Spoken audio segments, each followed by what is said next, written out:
नमस्कार दोस्तों। हमारे देश में सरकारें आती जाती रहती हैं, लेकिन भ्रष्टाचार वहीं का वहीं बना रहता है।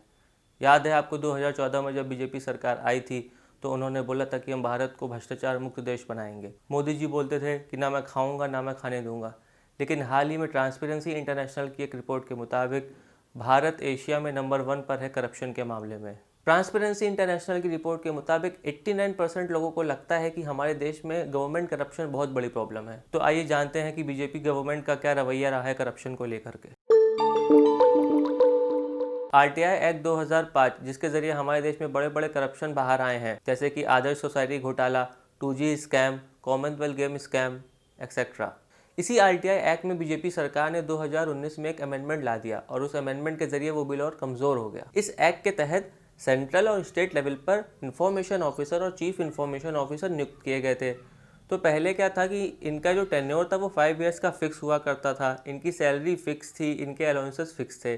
2019 में गवर्नमेंट ने एक अमेंडमेंट लाया जिसमें उन्होंने बोला कि उनकी सैलरीज, उनके अलाउंसेस, उनके टेन्योर वो सेंट्रल गवर्नमेंट डिसाइड करेगी कि क्या रहना चाहिए। तो इससे क्या हुआ, सेंट्रल गवर्नमेंट एक तरीके से अपनी पकड़ बना रही है इन इंफॉर्मेशन ऑफिसर्स के ऊपर, इन चीफ इंफॉर्मेशन ऑफिसर्स के ऊपर। तो ज़रा सोचिए, क्या ये इंफॉर्मेशन ऑफिसर्स गवर्नमेंट के किसी मिनिस्टर्स या एमपी या एमएलए के खिलाफ कोई इन्फॉर्मेशन हमें देंगे? अगर ये देंगे तो सरकार इनके प्रति किसी न किसी तरीके से कार्रवाई कर सकती है, इनका टेन्योर जो है उसको कम कर सकती है, इनको हटा सकती है, इनके अलाउंसेस बंद कर सकती है, इनकी सैलरी कम कर सकती है, किसी भी तरीके से इनको परेशान कर सकती है। आपको बता दें कि कॉमनवेल्थ ह्यूमन राइट्स इनिशिएटिव एक ऑर्गेनाइजेशन है जो आरटीआई यूजर्स पर अटैक की मैपिंग करती है। इनकी रिपोर्ट के मुताबिक 2006 से 2020 तक 452 आरटीआई यूजर्स पर अटैक हो चुके हैं। और ये सिर्फ वो आंकड़े हैं जो न्यूज़पेपर या मीडिया द्वारा रिपोर्ट किए गए हैं।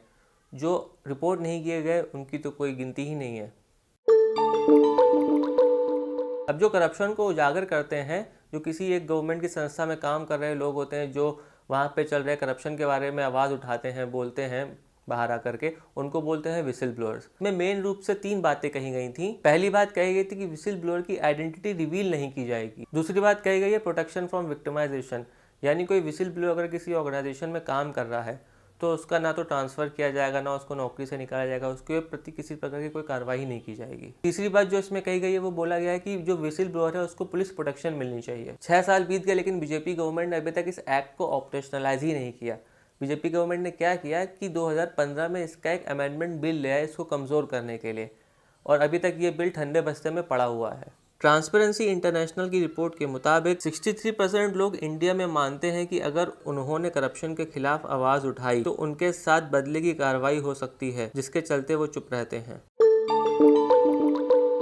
शिकायत निवारण बिल 2011 में लाया गया था, जिसके चलते आम आदमी वार्ड लेवल पर या पंचायत लेवल पर हो रहे करप्शन की शिकायत कर सकता था, और इसमें टाइम बाउंडेशन दिया गया था कि इस टाइम ड्यूरेशन में आपकी कंप्लेन की सुनवाई की जाएगी। 2014 के चुनाव के पहले बीजेपी गवर्नमेंट बोलती थी कि अगर वो सत्ता में आई तो वो इस बिल को ला करके पास कराएगी, लेकिन आज 6 साल बीत गए हैं, बीजेपी गवर्नमेंट ने इस बिल को अभी तक इंट्रोड्यूस भी नहीं किया है पार्लियामेंट में। ये दिखाता है हमारी सरकार की लैक ऑफ पॉलिटिकल विल। आपको बता दें कि ट्रांसपेरेंसी इंटरनेशनल की रिपोर्ट के मुताबिक सबसे ज़्यादा करप्शन लोगों को पुलिस के काम में या फिर आइडेंटिटी डॉक्यूमेंट्स बनवाने में देनी पड़ती है।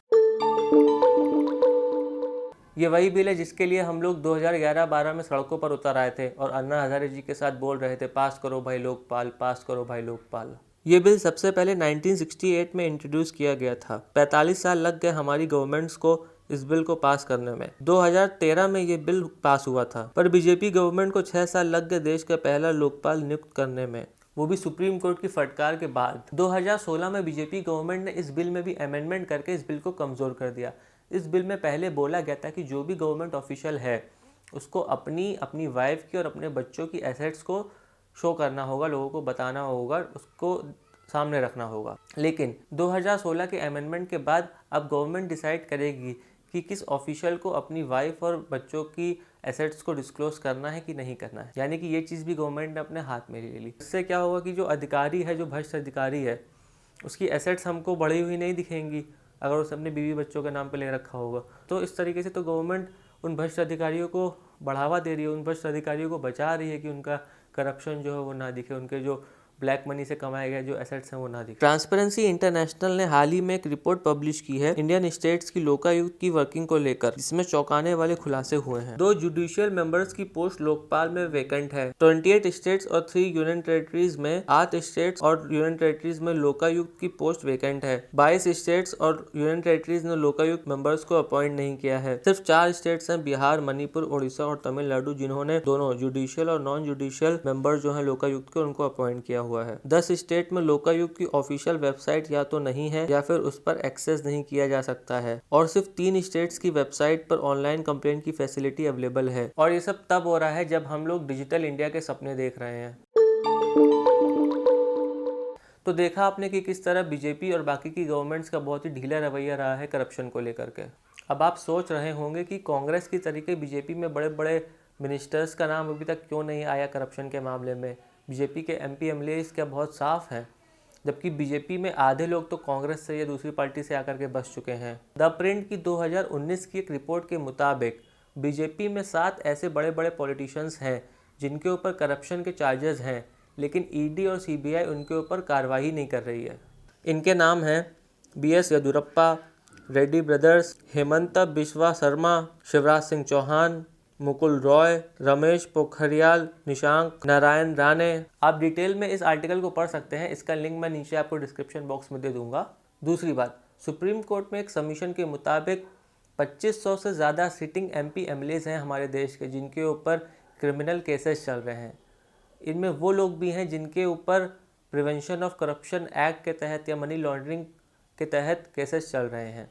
अब इसमें कुछ लोग जाहिर सी बात है बीजेपी गवर्नमेंट के भी होंगे। अब यूपी के बीजेपी के एमएलए ने तो अपनी सरकार के अंदर चल रहे करप्शन पर खुद ही सवाल उठाना शुरू कर दिया। अब अच्छी बात यह है कि ट्रांसपेरेंसी इंटरनेशनल की रिपोर्ट के मुताबिक 56% लोगों का ऐसा मानना है कि आम आदमी करप्शन के प्रति कोई परिवर्तन ला सकता है, लेकिन परिवर्तन लाने के लिए आम आदमी को पहले अपने आप को भी बदलना होगा। लोग क्या करते हैं, सरकारी ऑफिसर्स में जाते हैं, वहाँ पे अपनी कमी छुपाने के लिए या अपना टाइम बचाने के लिए वो खुद ही भ्रष्टाचार करते हैं, या फिर अपने किसी दोस्त या रिश्तेदार का सोर्स लगवाते हैं। पहले ये सब चीज़ें हमें बंद करनी होगी। हमारे देश में ये जो पर्सनल कॉन्टैक्ट या सोर्स का चलन है, ये सबसे ज़्यादा है। ट्रांसपेरेंसी इंटरनेशनल की रिपोर्ट के मुताबिक 46% लोगों ने ऐसा माना है कि उन्होंने पिछले 12 महीनों में अपने किसी न किसी पर्सनल कॉन्टैक्ट को यूज़ करके सरकारी दफ्तर में अपना काम करवाया है। तो अगर सच में हमें करप्शन को ख़त्म करना है तो सबसे पहले हमें अपने आप को बदलना पड़ेगा। उसके बाद हमें गवर्नमेंट के ऊपर दबाव बनाना पड़ेगा कि वो अच्छे लॉज पास करे, जिससे कि करप्शन को कंट्रोल में किया जा सके।